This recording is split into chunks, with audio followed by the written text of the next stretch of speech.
ในเมื่อมันเป็นไปแล้วอ้ายมีเมียแล้วก็หูอยู่แก่ใจบ่อยากเลือกเมียบ่อยากเสียน้องสิเฮ็ดจังใด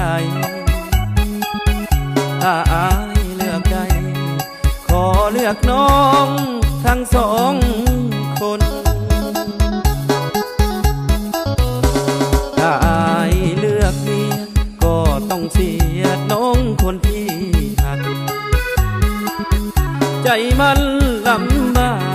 กคิดหนักวุ่นวายสับสนแต่ว่าตอนนี้อยากเก็บไว้ในใจสองคนอ้ายหักหน้าบนเมียอ้ายก็หักคือกันสองใจสองทางบ่อยากเสียนางบ่อยากเสียเมียลอยมาขอเคลียร์สองคนเอาเข้าใจกัน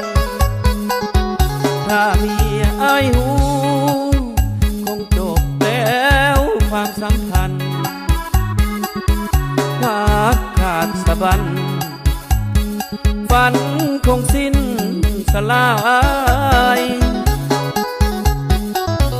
คิดไปใจเพียอยากเลือกทั้งเมียอยากเลือกทั้งน้องสองคนป้องดองเป็นเอื้อยเป็นน้องถ้าเป็นไปได้สิลอยเมียมาไปหาน้องบ่ต้องน้อยใจหากเมียเท่าใดอ้ายก็หัก